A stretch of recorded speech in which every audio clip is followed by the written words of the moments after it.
ہر آغاز کا ایک انجام ہوتا ہے، ہر ابتدا کی ایک انتہا ہوتی ہے.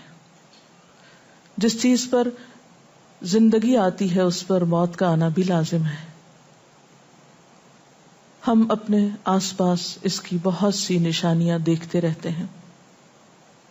کائنات میں بہت سے دلائل بکھرے ہوئے ہیں جو ہمیں یقین دلاتے ہیں کہ ایک دن یہ سب کارخانہ بند ہو جائے گا، ختم ہو جائے گا، یہ دنیا فنا ہو جائے گی.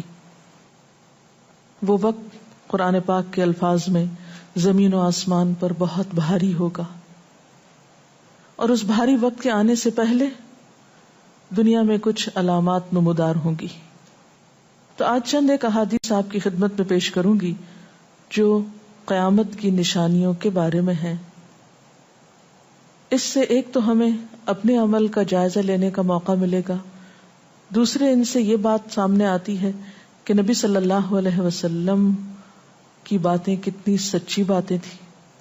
وہ لوگ جو حدیث کا انکار کرتے ہیں یا احادیث کا مذاق اڑاتے ہیں، وہ ان احادیث کی روشنی میں آج کے حالات کو دیکھ سکتے ہیں کہ آپ صلی اللہ علیہ وسلم نے اللہ تعالی کی بھیجی ہوئی وحی کی روشنی میں جو باتیں فرمائیں آج وہ ہم اپنی آنکھوں سے دیکھ رہے. بہرحال اس وقت میرے سامنے حضرت ابو ہریرہ رضی اللہ تعالی عنہ کی حدیث ہے جسے ابن خزیمہ نے روایت کیا ہے. رسول اللہ صلی اللہ علیہ وسلم نے فرمایا، قیامت کی نشانیوں میں سے ہے کہ آدمی مسجد کے پاس سے گزرے گا مگر اس میں 2 رکعتیں ادا نہیں کرے گا. آج کتنے ہی لوگ ایسے ہیں کہ جن کے گھروں کے سامنے مسجدیں ہیں، وہ دن رات مسجدوں سے آوازیں سنتے ہیں لیکن مسجد کے اندر نہیں جاتے. نبی صلی اللہ علیہ وسلم کے زمانے میں اس بات کا تصور ہی نہیں تھا کہ کوئی شخص اپنے آپ کو مسلمان کہے اور پھر وہ نماز نہ پڑھے.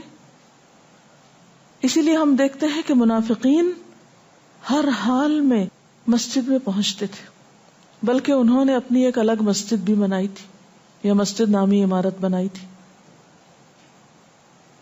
لیکن قیامت کے نزدیک مسجدوں کے پاس سے گزرنے والے مسجد نہیں جائیں گے. ایک اور حدیث میں آتا ہے، حضرت انس فرماتے ہیں رضی اللہ تعالی عنہ کہ اللہ کے رسول صلی اللہ علیہ وسلم نے فرمایا، لوگوں پر ایک ایسا دور آئے گا کہ ان میں اپنے دین کی حفاظت پہ صبر کرنے والا اس شخص کی مانند ہوگا جو آگ کے انگارے کو اپنی مٹھی میں تھامنے والا ہے. یعنی دین پر استقامت اور دین پر عمل اتنا مشکل ہو جائے گا بعض اوقات کہ جیسے ایک انگارہ ہاتھ میں لینا کہ انسان نہ لے سکے اور نہ پھینک سکے. ایک اور نشانی جو آپ صلی اللہ علیہ وسلم نے ہمیں بتائی وہ یہ کہ زمانہ قریب آ جائے گا، عمل میں نقص واقع ہوگا اور بخیلی پیدا ہو جائے گی، دل تنگ ہو جائیں گے. ایک اور حدیث میں آتا ہے کہ بخیلی کا عام ہونا قیامت کی نشانیوں میں سے ہے. آج آپ دیکھیں کہ بسا اوقات انسان کے پاس اللہ کی دی ہوئی بے شمار نعمتیں ہوتی لیکن انسان ان نعمتوں میں کسی کو شریک نہیں کرتا. چھوٹی چھوٹی باتوں کو مائنڈ کر جانا، چھوٹی چھوٹی باتوں پہ ناراض ہو جانا، چھوٹی چھوٹی چیزوں کو حد سے زیادہ محسوس کر لینا، یہ سب کچھ شح کی وجہ ہی سے تو ہے، بخل کی وجہ سے ہی تو ہے. بخل صرف مال میں نہیں ہوتا، بخل تمام نعمتوں میں ہوتا ہے اگر ان میں اللہ کے دوسرے بندوں کو بطور شکر کے شریک نہ کیا جائے. ایک اور حدیث میں آتا ہے، مجموع الزوائد میں یہ حدیث روایت ہوئی ہے، رسول اللہ صلی اللہ علیہ وسلم نے فرمایا کہ لوگ سخت اور بخیل ہو جائیں گے، یعنی ان کے دل سخت ہو جائیں گے اور ان کے اندر بخل عام ہو جائے گا. ایک اور نشانی قیامت کی آپ صلی اللہ علیہ وسلم نے یہ بتائی کہ مساجد میں زیب و زینت بہت ہوگی، یعنی نمازی تو کم ہوں گے لیکن مسجدیں سجائی بہت جائیں گی. حضرت انس بن مالک کی روایت ہے، مسند احمد نے اس کو روایت کیا ہے، رسول اللہ صلی اللہ علیہ وسلم نے فرمایا، قیامت قائم نہیں ہوگی یہاں تک کہ لوگ مسجدوں میں فخر و مباحات کریں گے، یعنی مسجد کے بنانے میں، اس کے سجانے میں، اس کی آرائش میں ایک دوسرے کا مقابلہ کرنے لگیں گے. ایک اور حدیث میں آتا ہے کہ قیامت کی علامات میں سے ہے کہ لوگ مسجدوں کو سجایا کریں گے، یعنی اللہ تعالیٰ کو نماز پڑھ کے خوش کرنے کی بجائے مسجد بنا کے سجا کے خوش کرنے کی کوشش ہوگی۔ حضرت ابو الدرداء سے روایت ہے کہ جب تم لوگ مسجدوں کو سجانے لگو، قرآن کو مزین کرنے لگو تو تمہاری بربادی ہے، کیونکہ قرآن پاک پڑھنے کے لیے آیا، محض سجانے کے لیے نہیں۔ آج آپ دیکھیں کہ بسا اوقات ہم اسے پڑھتے کم ہیں، سمجھتے کم ہیں، اس کے مطابق زندگی نہیں بسر کرتے، لیکن خوبصورت انداز میں سنہری الفاظ میں لکھوا کر گھروں میں سجا دیتے ہیں۔ تو قرآن پاک سجانے کے لیے نہیں آیا، وہ تو ہدی للناس ہے، ساری انسانیت کی ہدایت کے لیے آیا ہے، لیکن ہم نے اس کا بس اتنا ہی فائدہ اٹھایا کہ اسے خوبصورت انداز میں لکھ کے طاقوں میں سجا دیا۔ اسی طرح ایک اور نشانی کہ انسان حلال حرام کی پرواہ نہیں کرے گا۔ رسول اللہ صلی اللہ علیہ وسلم نے فرمایا، صحیح بخاری کی روایت ہے، لوگوں پہ ایسا وقت ضرور آنے والا ہے کہ آدمی اس بات کی بالکل فکر نہیں کرے گا کہ جو مال اس نے حاصل کیا ہے وہ حلال ہے یا حرام ہے، یعنی کس ذریعے سے حاصل کیا ہے۔ ایک اور حدیث میں آتا ہے کہ قیامت سے پہلے سود پھیل جائے گا۔ ایک اور روایت میں آتا ہے کہ ہر شخص تک اس کا کچھ نہ کچھ غبار پہنچے گا، یعنی کچھ لوگ تو براہ راست اس میں انوالو ہوں گے اور کچھ لوگ انڈائریکٹلی اس سے متاثر ہوں گے۔ اسی طرح قیامت کی نشانیوں میں سے ایک اور نشانی دیگر امتوں کی مشابہت اور تقلید ہوگی۔ حضرت ابو سعید رضی اللہ تعالی عنہ سے روایت ہے، رسول اللہ صلی اللہ علیہ وسلم نے فرمایا، تم اپنی سابقہ امتوں کی ایک ایک بالشت اور ایک ایک گز میں اتباع کرو گے، یعنی چھوٹے سے چھوٹے معاملے میں اور بڑے سے بڑے معاملے میں ان کی پیروی کرو گے، حتیٰ کہ اگر وہ کسی سانڈے کے سوراخ میں داخل ہوئے ہوں گے، یعنی گوہ کے سوراخ میں، تو تم بھی ان کی پیروی کرو گے، اس سوراخ میں بھی گھسو گے۔ ہم نے پوچھا، یا رسول اللہ صلی اللہ علیہ وسلم، کیا آپ کی مراد یہود و نصارہ ہیں؟ فرمایا، پھر اور کون؟ اور آج ہم مسلمان دیکھ سکتے ہیں کہ ہم کس کی پیروی کر رہے ہیں، کتاب اللہ اور سنت رسول اللہ صلی اللہ علیہ وسلم کی یا کسی اور کی۔ قیامت کی نشانیوں میں سے ایک نشانی زلزلے بکثرت آئیں گے۔ حضرت ام سلمہ سے روایت ہے، مسند احمد میں یہ روایت آتی ہے، رسول اللہ صلی اللہ علیہ وسلم نے فرمایا، قیامت سے پہلے موت کی سخت وبا پھیلے گی، پھر زلزلوں والے سال آئیں گے۔ ایک اور روایت میں آتا ہے، قیامت کی نشانیوں میں سے ہے کہ ناگہانی موت کثرت کے ساتھ ہوگی، یعنی اچانک ڈیتھ، یکا یک بیٹھے بیٹھے فوت ہو گئے۔ امام بخاری نے اس حدیث پر کچھ شعر بھی لکھے ہیں جن کا ترجمہ ہے، فارغ وقت کو غنیمت سمجھ کر کچھ رکوع کر لو، یعنی فارغ بیٹھنے سے بہتر ہے کچھ نوافل پڑھ لو، قریب ہے کہ تیری موت اچانک واقع ہو۔ تم کتنے ہی صحت مند لوگوں کو دیکھتے ہو جن کی صحت مند جانیں اچانک فوت ہو جاتی ہیں، یعنی ختم ہو جاتی ہیں۔ حافظ ابن حجر عسقلانی جنہوں نے بخاری کی شرح لکھی ہے فتح الباری، وہ کہتے ہیں یہ عجیب اتفاق ہے کہ امام بخاری خود بھی اسی طرح اچانک فوت ہوئے تھے، یعنی اچانک موت جو ہے وہ کسی پر بھی آ سکتی ہے، کوئی نیک ہو یا بد ہو۔ ہم یہ نہیں کہہ سکتے کہ ہم بہت نیک ہیں یا ہم بڑے اچھے کام کرتے ہیں تو ہمارے ساتھ یہ معاملہ نہیں ہو سکتا، یہ کسی کے ساتھ بھی ہو سکتا ہے۔ اس لیے جو وقت آج ہمیں حاصل ہے، جو لمحات آج ہمیں ملے ہیں، ان کو غنیمت سمجھیں اور نیکی کے کام میں پیچھے نہ رہیں۔ پھر قیامت کی نشانیوں میں سے ایک نشانی یہ بھی بتائی گئی کہ لوگ جان پہچان والوں کو بس سلام کریں گے۔ عامر بن اسود فرماتے ہیں رضی اللہ تعالی عنہ کہ ہم حضرت عبداللہ بن مسعود کے ساتھ ایک مسجد میں گئے تو جماعت کھڑی تھی، پھر لوگوں نے رکوع کیا اور ہم بھی رکوع کرتے ہوئے ساتھ شامل ہو گئے۔ اتنے میں ایک آدمی آیا اور کہنے لگا، ابو عبد الرحمن، یہ عبداللہ بن مسعود کی کنیت ہے، آپ کو سلام۔ عبداللہ بن مسعود نے حالت رکوع ہی میں فرمایا، اللہ اور اس کے رسول صلی اللہ علیہ وسلم نے سچ کہا تھا۔ نماز کے اختتام پر کچھ لوگوں نے آپ سے پوچھا کہ آپ نے فلاں شخص کے سلام پر یہ کیوں کہا کہ صدق اللہ و رسولہ، اللہ اور اس کے رسول صلی اللہ علیہ وسلم نے سچ کہا. ابن مسعود نے فرمایا میں نے نبی صلی اللہ علیہ وسلم سے سنا کہ قیامت کی نشانیوں میں سے ہے کہ سلام صرف پہچان والوں کو کیا جائے گا. یعنی آپ کسی مجلس میں جاتے ہیں، مسنون طریقہ کیا ہے؟ اگر آپ کسی گیدرنگ میں جائیں سب کو بیک وقت السلام علیکم کہیں. لیکن بہت دفعہ آپ نے دیکھا ہوگا کہ لوگ آتے ہیں سب کو نہیں پوچھتے، ان میں سے جو جان پہچان والا ہوتا ہے اس کا نام لے کر بس سلام کرتے ہیں. پھر اسی طرح ایک اور نشانی یہ کہ لوگ دعا اور طہارت میں زیادتی کریں گے. حضرت سعد رضی اللہ تعالی عنہ سے روایت ہے، انہوں نے سنا کہ ان کا بیٹا اس طرح دعا کر رہا ہے، یا اللہ میں تجھ سے جنت کا سوال کرتا ہوں، اس کی نعمتوں کا سوال کرتا ہوں، اس کی رونقوں اور تر و تازگیوں کا سوال کرتا ہوں وغیرہ وغیرہ، اور میں آگ سے تیری پناہ مانگتا ہوں، اس کی زنجیروں سے اور طوقوں سے پناہ مانگتا ہوں. تو حضرت سعد نے فرمایا تم نے اللہ تعالیٰ سے خیر کثیر کا سوال کیا ہے اور ضرر کثیر سے پناہ مانگی ہے، جبکہ میں نے رسول اللہ صلی اللہ علیہ وسلم سے سنا کہ ان قریب ایسے لوگ ہوں گے جو دعا میں زیادتی کریں گے. یعنی صرف یہ کہہ دینا کافی ہے کہ اللہ تو ہمیں جنت عطا فرما اور دوزخ سے بچا، اس کی بہت تفصیلات میں جانے کی ضرورت نہیں. جب جنت میں داخل ہو گئے تو سب کچھ نصیب ہو گیا، اور جب جہنم سے بچ گئے تو سب سے بچت ہو گئی.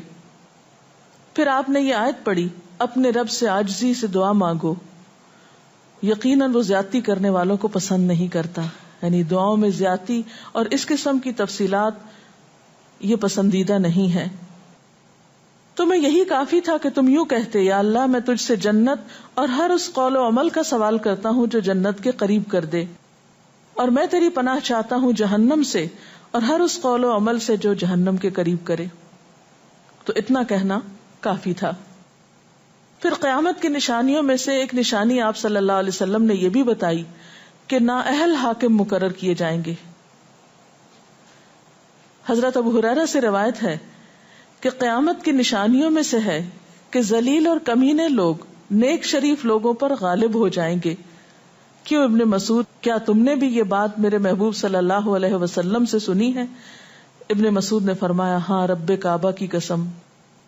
حضرت حذیفہ سے روایت ہے کہ قیامت اس وقت تک قائم نہ ہوگی جب تک کہ تم اپنے امام کو قتل نہ کرو گے. یعنی لوگ اپنے حاکموں کو مارنے لگیں گے اور اپنی تلواروں کے ساتھ آپس میں ہی لڑائی کرو گے. علاوہ ازیں تم میں سے بدترین لوگ تمہاری دنیا کے وارث ہو جائیں گے. اسی طرح قیامت کی نشانیوں میں سے ایک نشانی یہ بھی ہے، حضرت عبداللہ بن مسعود سے مروی ہے کہ رسول اللہ صلی اللہ علیہ وسلم نے فرمایا قیامت کے قریب صرف مخصوص لوگوں کو سلام کیا جائے گا. تجارت اس قدر پھیل جائے گی کہ عورت تجارت میں اپنے خاوند کا ہاتھ بٹائے گی. یعنی اتنا بزنس ہوگا کہ مرد سے اکیلے نہیں سنبھالا جائے گا، عورتیں اس میں شریک ہوں گی. رشتہ داری توڑی جائے گی، یعنی مال کثرت سے ہونے کے باوجود رشتہ داروں کا خیال نہیں رکھا جائے گا. جھوٹی گواہی دی جائے گی، حق چھپایا جائے گا، اور قلم کا ظہور ہو جائے گا. یعنی نشر و اشاعت خوب ہوگی، خوب لکھا جائے گا. ایک اور روایت میں آتا ہے کہ وقت مختصر ہو جائے گا. آج آپ دیکھیے ہر شخص وقت کی کمی کی شکایت کرتا ہے. حضرت ابو ہریرہ رضی اللہ تعالیٰ عنہ سے روایت ہے رسول اللہ صلی اللہ علیہ وسلم نے فرمایا قیامت قائم ہونے سے پہلے یہ نشانی ظاہر ہوگی کہ زمانہ قریب آ جائے گا. یتقارب الزمان، سال مہینے کی طرح، مہینہ ہفتے کی طرح، ہفتہ دن کی طرح، اور ایک دن ایک گھنٹے کی طرح، اور ایک گھنٹہ آگ کے شعلے کی طرح تیزی سے گزرنے والا ہو جائے گا. اور آج آپ دیکھیے کہ اللہ کے رسول صلی اللہ علیہ وسلم کی یہ بات کتنی سچ معلوم ہوتی ہے کہ ہر شخص وقت کی کمی کا شکار ہے، اور پتہ ہی نہیں چلتا ہفتہ گزر گیا، پتہ ہی نہیں چلتا مہینہ گزر گیا، پتہ ہی نہیں چلتا سال گزر گیا، پتہ ہی نہیں چلتا اتنی عمر گزر گئی. کل کی بات لگتی ہے. اور انڈائریکٹلی یہ اشارہ اس بات کی طرف کہ زندگی کی رفتار بہت تیز ہو جائے گی، یعنی فاسٹ لائف جس کو آپ کہتے ہیں اس کا شکار ہو جائے گا. ایک اور روایت میں آتا ہے کہ دنیا محبوب ہو جائے گی، موت سے نفرت ہو جائے گی. حضرت ابو ہریرہ سے روایت ہے رسول اللہ صلی اللہ علیہ وسلم نے حضرت ثوبان سے فرمایا اے ثوبان، اس وقت تمہارا کیا حال ہوگا جب دوسری امتیں تم پر اس طرح ٹوٹ پڑیں گی جس طرح تم کھانے کے برتن پہ ٹوٹ پڑتے ہو. صوبان نے کہا میرے ماں باپ آپ پہ قربان، اے اللہ کے رسول صلی اللہ علیہ وسلم، کیا اس وقت ہم تعداد میں کم ہو جائیں گے؟ فرمایا نہیں، بلکہ تم کثرت میں ہوگے، لیکن اللہ تعالیٰ تمہارے دلوں میں وہن ڈال دے گا. صحابہ نے پوچھا یا رسول اللہ صلی اللہ علیہ وسلم وہن کیا چیز ہے؟ آپ نے فرمایا دنیا سے محبت اور جہاد سے نفرت، اور ایک روایت میں آتا ہے دنیا سے محبت اور موت سے نفرت. اسی طرح نیک لوگ آہستہ آہستہ کم ہو جائیں گے. رسول اللہ صلی اللہ علیہ وسلم نے فرمایا نیک لوگ یکے بعد دیگرے رخصت ہوتے جائیں گے، فوت ہوتے جائیں گے. فضول لوگ باقی رہ جائیں گے، بیکار، نکمے، جس طرح جو کا بھوسا یا ردی کھجور باقی رہ جاتی. اللہ تعالیٰ ان فضول لوگوں کی کچھ پرواہ نہ کرے گا، کوڑے کرکٹ کی طرح ہوں گے جن کی کچھ پرواہ نہ کرے گا کہ ان کو پھینک دیا جائے یا کاٹ دیا جائے یا کہیں جلا دیا جائے.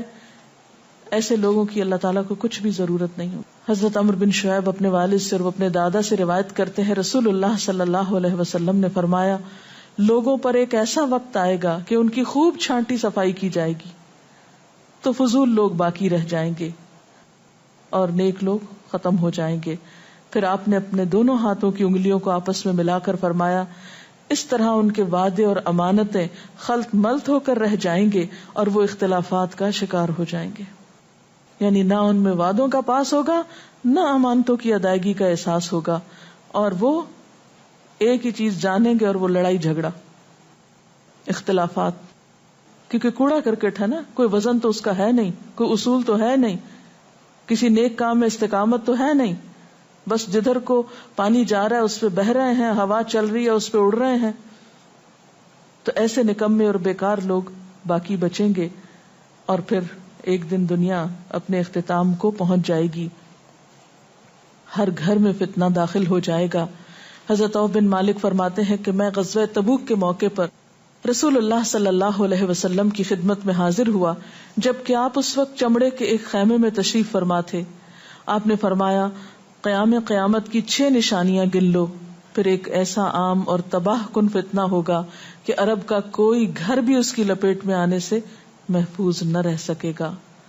تو اللہ تعالیٰ سے دعا ہے کہ وہ ہمارے ایمان اور عمل کی حفاظت فرمائے اور ہمیں نیکی کی توفیق عطا فرمائے، اپنی ذمہ داریوں کو صحیح معنوں میں پورا کرنے کی توفیق عطا فرمائے. اگر آپ کے ذہن میں کوئی سوال ہو تو آپ کر سکتے ہیں. جو لوگ قیامت کی ان علامات کا مذاق اڑاتے ہیں اور کہتے ہیں کہ یہ حالات تو بہت عرصے سے ہیں، قیامت آنی ہوتی تو آ چکی ہوتی، تو ہم کیا کر سکتے ہیں، انہیں کیسے سمجھا سکتے ہیں؟ دیکھیے کہ جو لوگ مذاق اڑانے پر تل جاتے ہیں ان کا کوئی علاج نہیں. نبی صلی اللہ علیہ وسلم کے زمانے میں بھی ایسے لوگ موجود تھے جو دین کے شاعر کا مذاق اڑاتے تھے.